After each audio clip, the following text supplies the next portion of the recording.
আমের শরবত রেডি করছি। আচ্ছা এইটা না ওই আমি বলেছিলাম এর আগেও যে এটা ব্রাউন সুগার দিয়ে করি বলে জলটা ফুটিয়ে নিয়েছিলাম, সেই কারণে এটা এই কালার আসে। হ্যাঁ, তো এই যে ছেঁকে নিলাম, ফুটিয়ে নিয়ে যে ছেঁকে নেওয়া, এই জিনিসটা কিন্তু আমি আমার শাশুড়ি মার থেকে শিখেছি। ঠিক আছে, শাশুড়ি মা কি করতেন, জলের মধ্যে আর কি এমনি সাদা চিনি দিতেন, ইউজ করতেন উনি। তো আমি কি করি, তার ব্রাউন সুগার ইউজ করি। তো এখন এতে একজনের জন্য আমি রুহ আফজা মিলিয়ে দিলাম, জলের আরেকটু মেলাবো, আরেকজনের শরবতে লেবু মেলাতে হবে। এটাতে রুহ আফজা বড় মেয়ের শরবতে মিলিয়ে দিলাম, আরেকটা শরবতে এই শরবতটাতে লেবু মেলাবো। তো এতে আমি এইটাতে লেবু মিলিয়ে দিলাম একটুখানি, আর জল মিলিয়ে দিলাম। আচ্ছা, যেটা বলছিলাম যে আমার শাশুড়ি মা এটা কেন করতেন, কি বলতেন যে সারা মাস তো রমজান মাসে শরবত, ঠান্ডা শরবত খাওয়া হয় ফ্রিজে রেখে, তাই এই কারণে যদি ফুটিয়ে নেওয়া হয় জলটা চিনি দিয়ে, তাহলে কাশি বা সর্দির সম্ভাবনাটা কম থাকে। তো সেই কারণে আজও সেটা, উনি নেই ঠিক কথা, কিন্তু ওনার শিক্ষণীয় বিষয়গুলো আমি এভাবেই মেনে চলি। তো চলো এটা একটু ফ্রিজারে দিয়ে দিই। ওকে। আচ্ছা, এই এঁচোড়টা আমার মেজো জায়ের মা, সম্পর্কে কাকিমা হন, উনি কালকে কেটে দিয়ে গেছেন। এই এঁচোড়টা অ্যাকচুয়ালি আমি আগের দিন যে মামা বাড়ি গেছিলাম সেই ব্লগটা তোমাদের সাথে শেয়ার করেছি। তো ওই এঁচোড়গুলোই এনেছিলাম ওখান থেকে। মামা বাড়ির গাছে কাঁঠাল গাছ আছে, প্রচুর কাঁঠাল হয়েছে ওখানে, তো ওখান থেকে 4টে কাঁঠাল। আচ্ছা, তোমরা এই এঁচোড়টা দেখতে পাচ্ছ কাটা রয়েছে, অ্যাকচুয়ালি এটা আমার মামার বাড়ির গাছের এঁচোড়। তোমাদের এর আগের দিন ব্লগটা শেয়ার করেছিলাম যেটাতে মামা বাড়ি গেছিলাম, তো সেখান থেকেই 4টে এঁচোড় ওখান থেকে নিয়ে এসেছিলাম।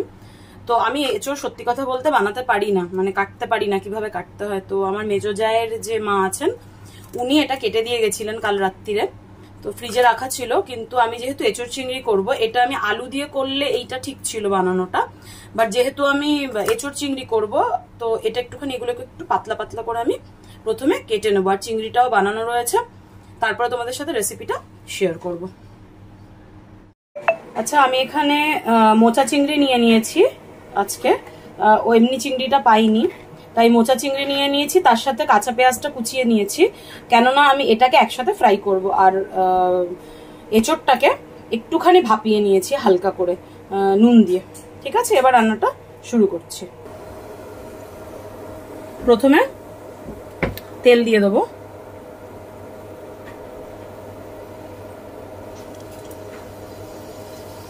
যেহেতু এক হাতে ভিডিও করছি তো আমি, আর এক হাতে রান্না করছি, তাই একটু প্রবলেম হচ্ছে আমার। আচ্ছা, দেখো তেল গরম হয়ে গেছে। তেল গরমের মধ্যে আমি গোটা গরম মশলা দিয়েছি, শুকনো লঙ্কা দিয়েছি, তেজপাতা দিয়েছি, আর গোটা জিরে ফোড়ন দিয়েছি। ঠিক আছে, এটা হয়ে যাওয়ার পরে আমি চিংড়ির সাথে পেঁয়াজটা যে কেটে রেখেছিলাম, কাঁচা পেঁয়াজটা, সেটা আমি এতে ছেড়ে দেবো। ছেড়ে দিয়ে ওটাকে ফ্রাই করব। ঠিক আছে, এটা মোটামুটি গন্ধ বেরিয়ে গেছে ফোড়নের, তাই আমি এতে পেঁয়াজ আর চিংড়ি মাছগুলো দিয়ে দিচ্ছি। দিয়ে এটাকে ভালো করে আমি ফ্রাই করে নেব।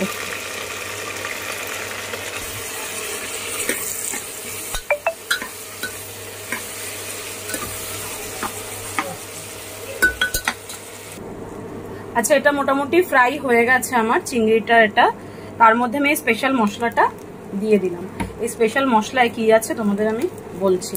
যেহেতু ছোট চামচ, তাই 3 চামচ দিলাম, কারণ অনেকটা আমার আছে, মোচাটা সরি থোড়টা রয়েছে। এবার এটাকে ভালো করে মিশিয়ে নেবো। আচ্ছা, এই মশলাটা যেটা তৈরি করেছি এটার মধ্যে আছে তোমার পেঁয়াজ পেশা, মশলাটাতে পেঁয়াজ, রসুন, গোটা জিরে আর গোলমরিচ, এই 4টে জিনিস পিষে পেস্ট করে আমি রেখে দিই। এটা বেসিক্যালি আমি মাছ রান্নায় ইউজ করি। তো এটাতে এটাও দিয়েছি, প্লাস এর সাথে একটু আদা রসুন আমি অ্যাড করবো। এবার এতে একটুখানি আদা রসুনও অ্যাড করে দিলাম, জাস্ট অল্প, বেশি না। এবার এটাকে আমি নেড়ে গুঁড়ো মশলা সব রকম, যেমন লঙ্কা গুঁড়ো, হলুদ গুঁড়ো, জিরে গুঁড়ো, সব এতে মিক্স করবো। আচ্ছা, এতে আমি লঙ্কা গুঁড়ো দিয়েছি। এবার আমি জিরের গুঁড়ো দিলাম। জিরের গুঁড়োটা অল্প দিয়েছি, কেননা জিরের গুঁড়ো অলরেডি আমার মশলায় দেওয়া আছে। আর একটু দেব হলুদ। এগুলো দিয়ে এবার আমি ভালো করে এটাকে মিক্স করব। এতে আমি পরিমাণ মতো নুনও দিয়ে দিলাম। নুন দিয়ে ভালো করে মশলাটাকে একটু 2-3 মিনিট কষিয়ে নেব। তারপরে যে এঁচোড়টা আছে ওই এঁচোড়টাতে অ্যাড করব। আলুটা একটু পরে দেবো, কেননা নালে আলুটা বেশি গলে যাবে। ঠিক আছে? আচ্ছা, এঁচোড়টা আমি এতে দিয়ে দিয়েছি।